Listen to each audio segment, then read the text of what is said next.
Okay, so in this lecture we're going to be revisiting something from earlier in the course, which is how we can use information from derivatives to tell us things about the graphs of some functions. And so in particular we're going to be looking at how to find local maximums and local minimums of functions. So this is something that you saw in a lab earlier, but we're going to be visiting it in more detail now. So first we need to understand what is a local maximum, what is a local minimum. So I've drawn a little picture here to illustrate the idea. So a local max is some point where the function values are higher than all the nearby points. So it's like a peak of the function. Whereas a local min is a point where the function value is lower than all the nearby points. So it's at the bottom of a valley. And it's important that we specify this as a local maximum, because if I go like way over here, for example, the function values are higher than they are over here. But, so this is not what we would call a global maximum. It's not the maximum value the function takes on its entire domain. But in this small region over here, that is where it hits its max. And in this small region here, that's where it hits its min, even though there are lower values way over here. So the question we want to answer in this video is, how can we find points like this without actually having access to the graph? And we'll see later this can be useful for a lot of practical problems. So what we're going to need to know is something about what are called critical points of the function. So a critical point of f of x is a point where f prime of x is equal to 0 or is undefined. And so one thing that you saw in the lab earlier, which I'll remind you of, is if f is differentiable at a point A, and f has a local extremum at A. Extremum, I just mean that it could be either a max or a min. So if we have these two conditions, then we know that f prime of A has to be equal to 0. So in other words, if we find a critical point, it's possible that there might be a local extremum there. So certainly if there's a local extremum, then it has to be a critical point. So the converse of this, though, is not true. So in other words, the derivative being 0 does not guarantee that we have a local max or local min. So the counterexample for that is f of x equals x cubed. So if we draw this function, it looks something like this. And we can see that at 0, f prime is equal to 0. But 0 is not a local extremum. So be careful about this. Just the derivative being 0 on its own is not enough to guarantee that we're going to have a maximum or a minimum. So we need some more information to figure that out. One way we can do this is with what's known as the first derivative test. So the first derivative test says the following. If f of x is continuous and has a critical point at x equals a, then first, if f prime changes from negative to positive at a, then we say that f has a local minimum at a. On the other hand, if f prime changes from positive to negative at a, then f has a local maximum there.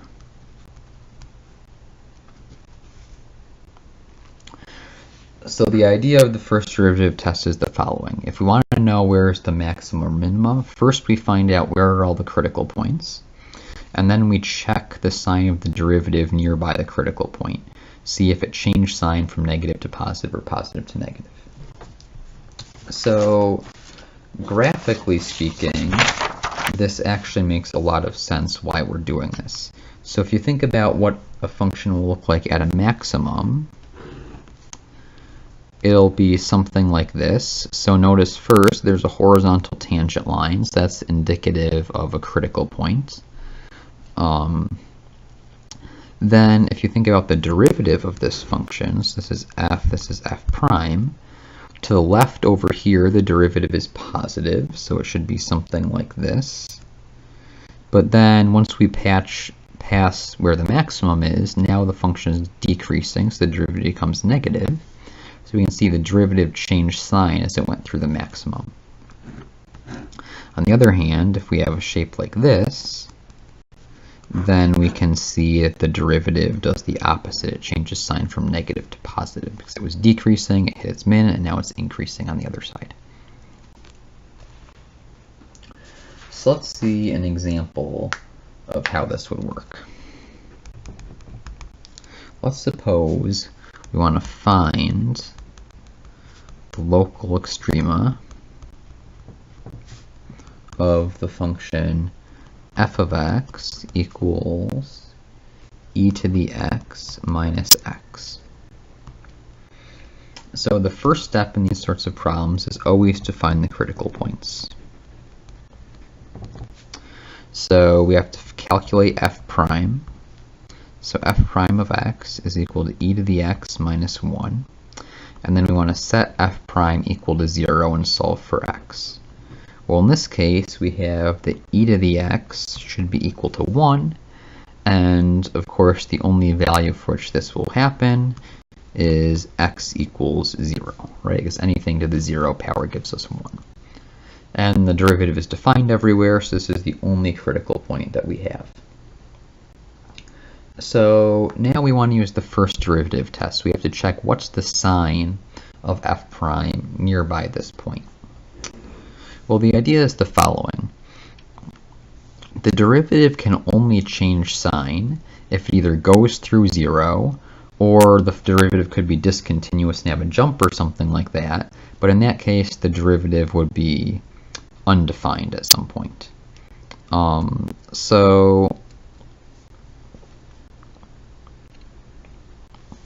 if we have something like this, then we know the only place the derivative can change sign is where it goes through 0, so at x equals 0. So that means if we can figure out what's the sign of the derivative at any point to the left of 0, what's the sign of the derivative at any point to the right of 0, then it will tell us everything we need to know about what happens to the sign of the derivative near 0. So we can pick any convenient point we like and just plug it into f prime. So let's suppose that I plug in, let's say, negative 100. Well, e to the negative 100 power is of course going to be some really small number because it's 1 divided by e to the 100. And then we're subtracting 1, so it's some really small number minus 1. It's going to be a negative number overall. So we have a negative sign on this side. Then on the right hand side, suppose I plug in like even x equals 1, for example. Then I'd have e minus 1. E is about 2.7. So that means that it's going to be positive. So if we think back to our first derivative test, if the derivative is negative and then switches to positive, then we have a local minimum.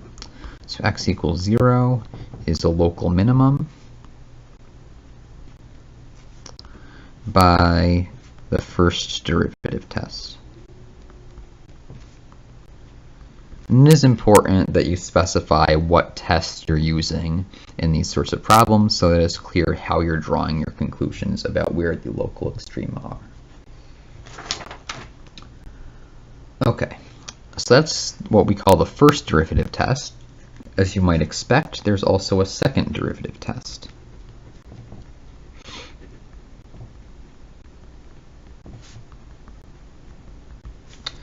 So this says the following. If f prime of p is equal to 0, so we have a critical point, then if f double prime at that point is greater than 0, f has a local minimum at that point. If f double prime is less than 0, f has a local max at p. And if f double prime of p is equal to 0 or undefined, then the test is inconclusive. So we can't say anything in that case. Inconclusive. So again, this sort of makes sense graphically. You can see that when we have a maximum, the function is concave down, so that means the second derivative should be negative. When we have a minimum, the function is concave up, so we should have the second derivative be positive. So that's really the idea behind this test. So let's do an example of using this. So let's consider a parabola. F of x equals ax squared plus bx plus c. So a, b, and c are all constants. And suppose we want to find where the point has either, or where the graph has either a maximum or a minimum. So you may know from high school that there's a formula in terms of a, b, and c that tells you where that turning point is. So in particular, we know that the turning point is given by negative b over 2a. Also, you may recall that if a is positive, then the parabola looks like this, and it should have a minimum at this point. If the a is negative, the parabola is pointing downwards, and so it should have a maximum. So let's see if we can verify all this stuff and understand where this formula comes from using the second derivative test. So if we find the derivative of this function, it gives us 2ax plus b, and c is just a constant, so its derivative is 0. And then we want to find the critical points, so we set the derivative equal to 0. If we rearrange this equation, we get x is negative b over 2a is a critical point. So this looks promising. We know this is where the turning point should happen, and that's indeed where we find our critical point. Now the question is, do we actually have a local max or a local min there? Well, we could use the second derivative test. So the second derivative of x is equal to 2a. So there's a couple cases. If a is greater than 0, then negative b over 2a is a local minimum by the second derivative test. If a is less than 0, negative b over 2a is a local max by the second derivative test. And of course, a equals 0, we can't conclude anything, but a equals 0 would not be a particularly interesting case, because in that case, this term would go away. We'd just have a straight line. It wouldn't have any maximum or minimum points. So that wouldn't really be the case we're interested in. So we're only interested in a not equal to 0, and we're able to reproduce, using calculus, all these results that were shown to you but probably not proven back in high school. So the second derivative test and the first derivative test essentially are giving you information about the same thing, whether or not we have a local minimum or local maximum at some point. So for most problems, you can use either test you want. The second derivative test is nice if the second derivative is easy to compute and check whether it's positive or negative. But if the function maybe does not have a second derivative, or the second derivative is really terrible to calculate and difficult to check if it's positive or negative or not, then you might be better off sticking to the first derivative test. So these are some methods for finding where functions have local max and mins, and we'll be looking at how this sort of information is useful in future lectures.